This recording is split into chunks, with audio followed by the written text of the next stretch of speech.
ચાલો મિત્રો, વાનેચા ફેમિલી વોકમાં આપનું હાર્દિક સ્વાગત છે. આજે હું તમને આપણી જે બેડરૂમની બારીની અંદર નાનો બગીચો આવેલો છે તેની અંદર બગીચાની અંદર ઠંડીનો સમય હોય, શિયાળાની ઋતુ હોય, સરસ મજાનો આજે ધૂપ ખીલો છે મિત્રો. તો તડકો ખાઈ રહ્યા છીએ મિત્રો. તો ચાલો હું તમને નાનો બગીચો થોડોક બતાવી દઉં. જે નાના નાના છોડનું આપણે સરસ મજાનું કટિંગ કરેલું હતું તે પણ છોડ હવે સરસ મજાના ઉગીને સરસ થઈ ગયા છે મિત્રો.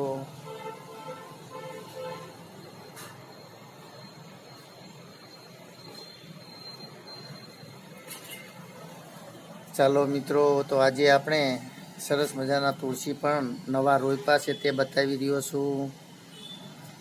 ચાલો તો હવે આપણે રસોડાની અંદર જઈએ અને સરસ મજાની ફરાળી પેટીસ આજે આપણે બનાવવાની છે મિત્રો. તે હું તમને બતાવીશ મિત્રો. તો ચાલો રસોડામાં જઈએ હવે અને સરસ મજાની ફરાળી પેટીસ બનાવીએ મિત્રો. ચાલો મિત્રો, આપણે રસોડાની અંદર આવી ગયા છીએ. આજે આપણે ફરાળી પેટીસ બનાવવાની છે મિત્રો. જે હું તમને પૂરેપૂરી રેસીપી બતાવવાનો છું મિત્રો. જો તમે કોઈ વાર રહેતા હોય અને ફરાળ કરવાના હોય તો આ રીતે ઝડપથી બની જતી પેટીસ હું આજે તમને બતાવીશ મિત્રો. કારણ કે ફરાળની અંદર પેટીસ ખાવાની ખૂબ જ મજા આવતી હોય છે. તો ચાલો સૌપ્રથમ હું તેમાં લેવાતું મટીરિયલ બતાવી દઉં મિત્રો. સૌપ્રથમ આપણે મોરૈયાનો લોટ 1 વાટકી લીધેલો છે મિત્રો. તમે કોઈ પણ જાતના ફરાળનો લોટ તેની અંદર ઉપયોગ કરી શકો છો મિત્રો. આપણે તો મોરૈયાનો જ લોટ 1 વાટકી લીધેલો છે. તેની અંદર ઉમેરવા માટે બટેકા લીધેલા છે, આદું લીધેલું છે, 2 મરચાં લીધેલા છે. જો તમે ફરાળની અંદર લીલા મરચાંનો ઉપયોગ કરતા હોય તો લઈ શકો છો અને ના કરતા હોય તો તે લેવાના નથી મિત્રો. તેમજ લાલ મરચું પણ ઘણા લોકો ફરાળની અંદર ખાતા નથી, પરંતુ અમે તો ખાતા હોય તો આપણે ફરાળમાં લાલ મરચાંનો પણ ઉપયોગ કરવાના છીએ મિત્રો. તેમજ 1 લીંબુ લીધેલું છે, વરિયાળી લીધેલી છે, થોડા તલ લીધેલા છે, એટલે કે 1 ચમચી લેવાનું છે વરિયાળી અને તલ. તેમજ આપણી વાલી કોથમીર પણ છે. તેમજ તૂટી ફૂટી પણ આપણે 1 ચમચી લીધેલી છે. તેમજ તેની અંદર ઉમેરવા માટે સરસ મજાના કિસમિસ એટલે કે સૂકી દ્રાક્ષ પણ આપણે લીધેલી છે મિત્રો. કારણ કે તેનો પેટીસની અંદર સરસ મજાનો સ્વાદ આવતો હોય છે. તો ચાલો મિત્રો, તૈયાર થઈ જાઓ જોવા માટે. આજે આપણે સૌપ્રથમ બટેકાને બાફવા માટે મૂકી દઈએ.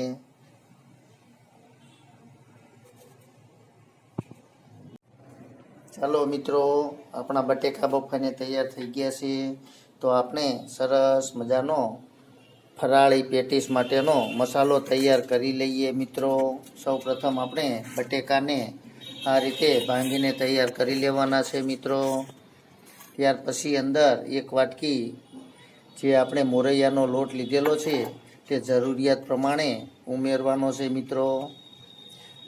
સ્વાદ પ્રમાણે મીઠું. તેમજ જો તમે ફરાળની અંદર લાલ મરચું ખાતા હોય તો લાલ મરચું 1 ચમચી નાખવાનું છે મિત્રો. 1 ચમચી ધાણા જીરું, અડધી ચમચી ખાંડ એટલે કે મોરસ. તેમજ આપણે જે તૂટી ફૂટી અને કિસમિસ એટલે કે સૂકી દ્રાક્ષ તેમજ તલ અને વરિયાળી જે લીધેલા હતા તે બધું અંદર ઉમેરી દેવાનું છે મિત્રો.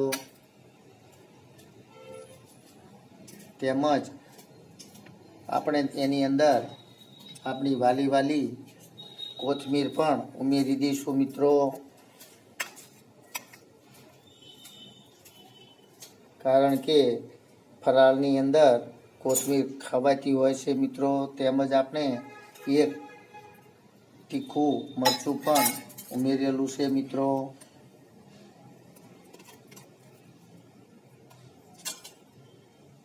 તેમજ 1 લીંબુનો રસ પણ અંદર ઉમેરી દઈશું મિત્રો. તમે જે રીતે ખટાશ ખાતા હોય તે તે રીતે લીંબુ ઉમેરી શકાય છે મિત્રો. તો ચાલો હવે આપણે માવો સરસ રીતે ભેગો કરીને મિક્સ કરી લઈએ મિત્રો. તેમજ આપણી પેટીસનો મસાલો પણ 1 ચમચી ઉમેરેલો છે મિત્રો. તો ચાલો હવે તેને સરસ મજાનું મિક્સ કરી લઈએ. ચાલો મિત્રો, તમે જોઈ રહ્યા છો આપણે સરસ મજાની ફરાળી પેટી જે બનાવવાની છે તેના માટે આપણે ગોળી વાળી રહ્યા છીએ. એટલે કે તમને જે રીતે અનુકૂળ હોય તેવડા બોલ બનાવી લેવાના છે મિત્રો. આ રીતે આપણે સરસ મજાના બોલ તૈયાર કરીને એટલે કે પેટીસને ગોળ બનાવી લેવાની છે. ત્યાર પછી આપણે તેલ પણ આવી ગયેલું છે મિત્રો. તેલની અંદર આપણે તેને તળવાની છે મિત્રો.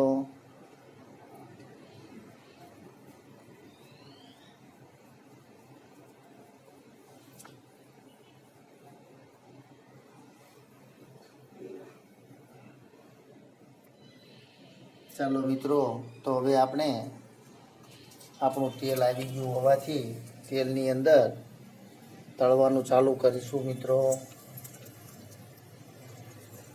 એકદમ ધીમા તાપથી આપણે તેને તળવાના છે મિત્રો.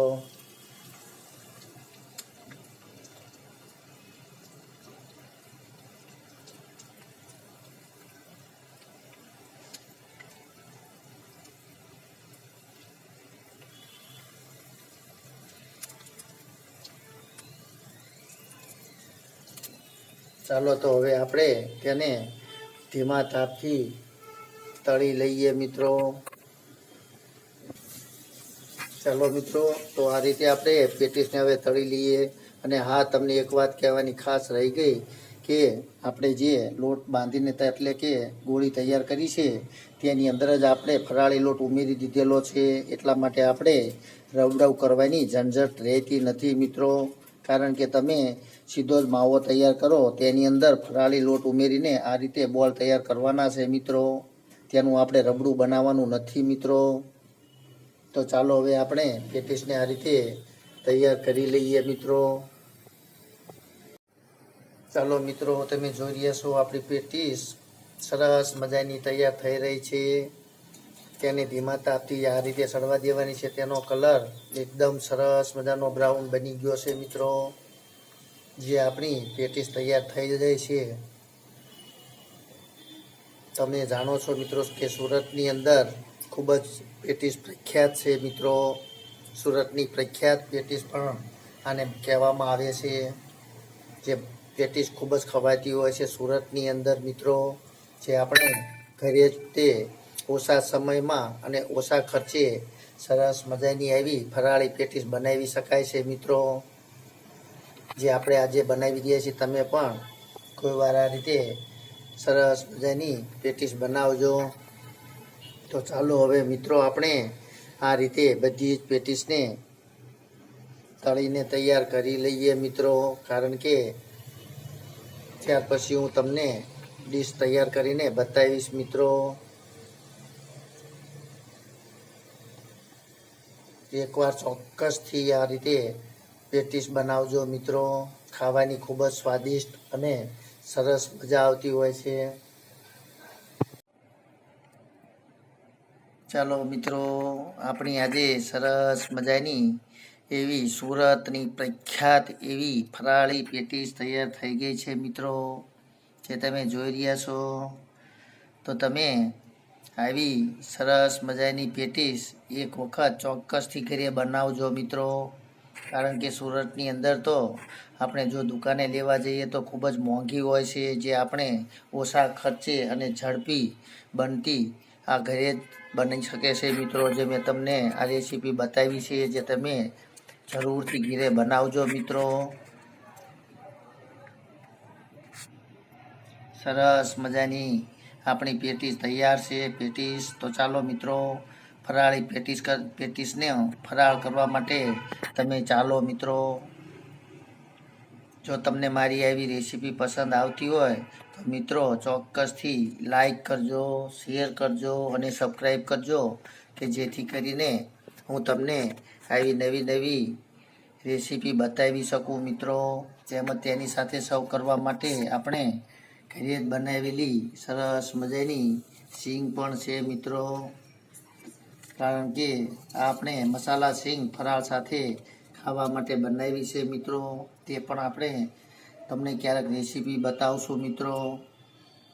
તો ચાલો મિત્રો હવે જમી લઈએ, એટલે કે ફરાળ કરી લઈએ, ખાઈ લઈએ. જય માતાજી, જય યોગેશ્વર ભગવાન. તમે જોઈ રહ્યા છો ને, સરસ મજાની પેટીસ તૈયાર થઈ ગયેલી છે મિત્રો. Bye bye.